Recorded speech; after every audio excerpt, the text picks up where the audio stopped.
안녕하세요. 반갑습니다. AP투자연구소의 이정열 전략팀장입니다. 자, 금일은 3월 22일, 현재 시각은 1시 12분, 5시 12분을 지나가고 있고요. 두산중공업입니다. 코드번호 034020입니다. 일단은 두산중공업이 좀 슈팅이 좀 나왔다가 조금 조정을 좀 받았습니다. 오늘 수급을 좀 보니까 개인 투자자들이 좀 매수세를 좀 강하게 보인 그런 모습을 좀 보여주고 있어요. 우리가 좀 이슈가 있었었죠. 두산인프라코를 분할 합병을 한다. 이게 어떤 얘기냐? 일단은 퓨어셀이랑 인프라코 둘 다 이슈가 있었어요. 정리를 해서 좀 말씀을 드리자면은 두산중공업, 두산부터 두산 그리고 중공업 이렇게 있어요. 원래 이렇게 퓨어셀을 지분을 좀 양분해 가지고 있었습니다. 근데 이런 부분들을 이제 두산이 중공업한테 현물을 출자하는 방식으로 지분을 줬어요. 그리고 중공업이 추가 상장을 해 가지고 이 금액을 주식으로 맞교환을 한 겁니다. 현물 출자를 했다. 퓨어셀 지분을 준다. 그렇기 때문에 이제 이렇게 퓨어셀이 아니라 이런 식으로 퓨어셀이 된 거예요. 자, 두산이 가지고 있는 두산퓨처스 지분을 완전히 두산중공업에서 줬기 때문에 두산중공업 입장에서는 자산이 증가된다. 나 근데 이게 추가 상장을 해가지고 상장을 추가적으로 해가지고 삼자 배정 방식으로 두산에만 주식을 준다. 퓨처스를 받는 대가로 주식을 중공업을 준다. 그렇게 되면은 두산에서 이런 부분들을 보자면 중공업에 완전히 올인을 했다. 올인을. 자, 두산 그리고 중공업 한 그룹 내에 머리가 두 개일 수는 없어요. 두산이 제가 봤을 때는 중공업에 수뇌부를 완전히 옮기고 있다. 집중을 하고 있다. 약간 하기 시작을 했다. 그렇게 좀 봅니다. 당연히 긍정적이죠. 긍정적인데 추가 상장을 한다. 주유수가 늘어난다. 그런 부분들이 일단은 단기적으로는 두종은 좀 나올 수도 있겠다. 삼자 배정이니까 영향은 제한적이다. 근데 추가 상장을 한다. 자, 일단 개선이 되고 있다라고 하는 부분들은 분명한 부분인 것 같습니다. 그리고 퓨어셀을 받는 부분들 이렇게 해석을 하시면 될 것 같고요. 그리고 인프라코어가 있는데 두산 인프라코어 지금 매각을 했잖아요. 두산 인프라코어에서 밥캣 딱 떼가지고 두산 인프라코어를 매각을 하겠다라고 얘기를 한 거예요. 근데 비율이 어떻게 되냐, 분할을 어떻게 할 것이냐, 그런 부분들을 아직까지 뭐 없었어요. 얘기가 없고, 이번에 최근 주총하면서 가만히 생각해 보면은 주총에서 결정하는 게 당연한데 무작정 좀 기다리고 있었던 부분들이 있죠. 생각을 가만히 해보면은 주총에서 결정하는 게 당연한데, 자, 뭐 인프라코어랑 밥캣이랑 분할을 하죠. 밥캣이랑 분할하는데 인프라코어 떼고 밥캣을 주는 게 아니라 바로 중공업으로 전환을 시켜가지고 이 지분은 중공업으로 바꾼다라고 하죠. 밥캣으로 이게 분할되는 밥캣으로 줘야 되는데 밥캣이랑 주식 계류율이 굉장히 좀 크니까 중공업으로 주겠다. 근데 이게 어떤 효과냐? 인프라코어에 투자하고 있는 부분들의 가치가 지분이 밥캣으로 안 가고 중공업으로 다 온다라는 거예요. 어떻게 보면은 추가적으로 좀 상장하는 그런 부분들이 좀 있긴 하겠지만은 투자 자금이 중공업으로 들어온다. 그런 부분들을 보면 굉장히 좀 기대감을 가질 수 있는 부분들, 좋은 얘기라고 할 수가 있겠죠. 대신에 단기적으로는 주유수가 좀 늘어난다. 그런 부분들은 주가가 조금 희석될 수 있는 가능성들은 좀 있지만, 어찌됐건 간에 두산 중공업에 사활을 걸어가지고 엄청나게 밥캣도 됐고 중공업에 몰빵을 한다.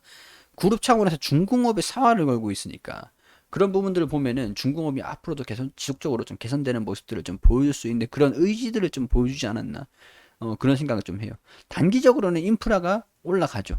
근데 장기적으로 봤을 때 인프라코어가 거래 정지가 되고 뭐 분할해가지고 합병이 되고 이 과정들을 다 지나간 이후에는 중공업이 결국엔 승자가 아닐까. 그런 생각이 좀 들긴 합니다.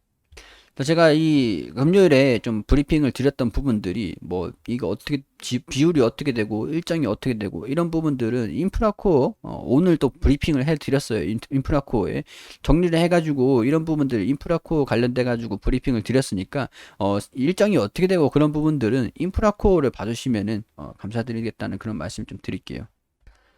자, 두산 인프라코어 분할 합병 계획 공시를 시장에서 불확실성 완화로 받아들인다. 영업 부분 투자회사랑 설립회사 분할할 예정이다. 투자 부분은 두산중공업과 합병할 예정이라고 공시를 했다. 바로 이제 합병을 하는 거예요. 1주당 두산중공업 0.47주가 배정이 된다.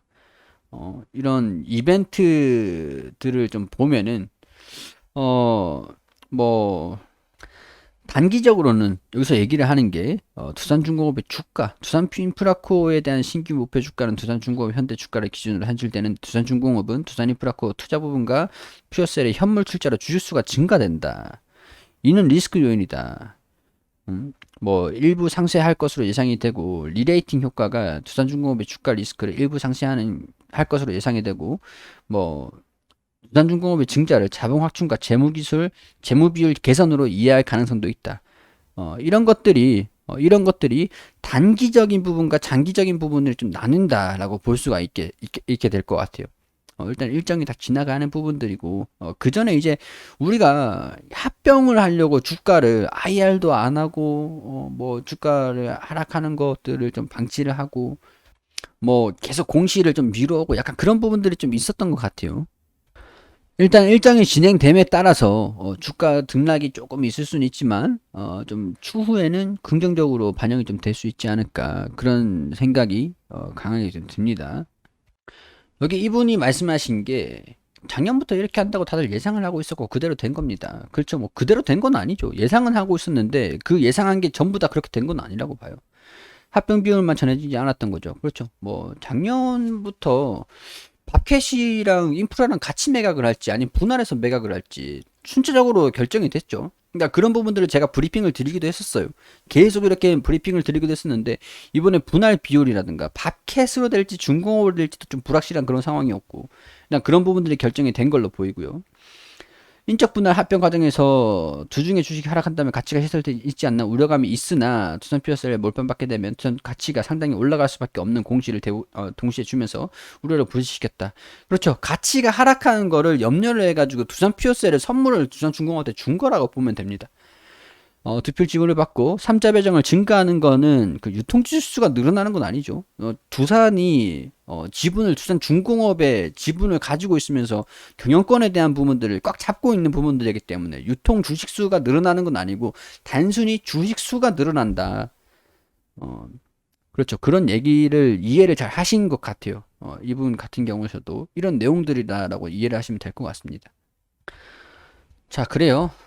일단은 두산인프라코가 단기적으로 좀 집중을 하고 있는 부분에서 두산중공업이 좀 번호표를 뽑고 순서를 좀 기다리고 있는 그런 모습인 것 같은데 일정이 좀 지나가면서 추후에 그 뒤에 주가가 조금 긍정적으로 좀 반영이 되지 않을까 그런 부분들 좀 지켜보시면 될 것 같고요.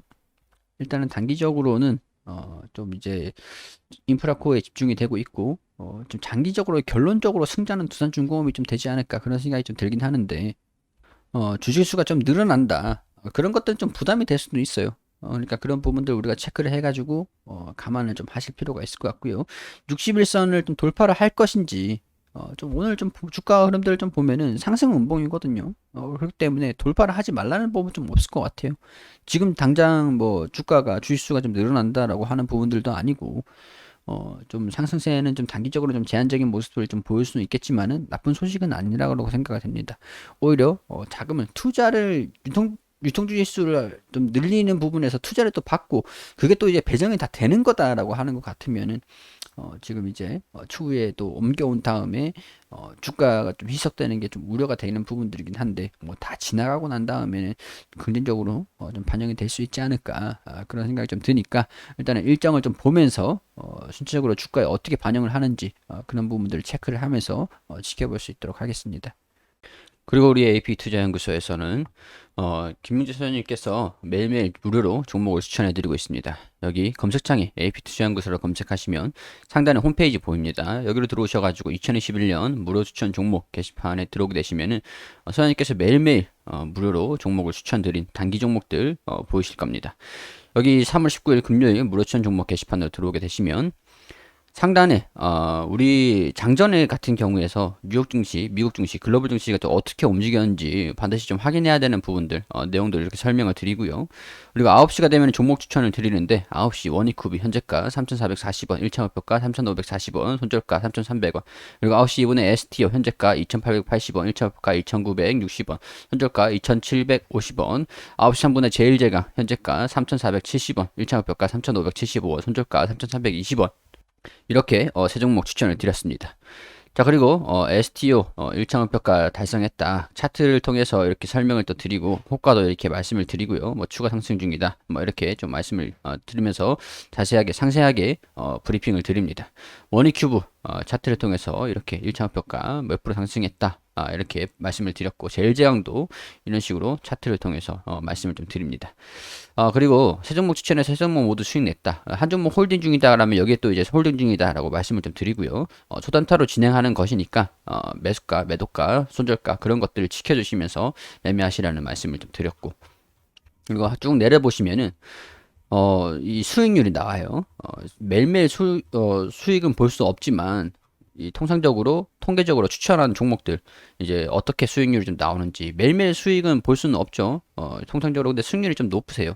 그래가지고 이렇게 좀 단기적으로 수익을 낼 수 있는 그런 종목들 하루 만에 이게 승부를 또 볼 수 있는 그런 종목도 추천드리니까 도움이 좀 필요하신 분들이 있으시면 오셔가지고 도움을 받으셨으면 좋겠다는 그런 말씀 드릴 수 있도록 하겠습니다.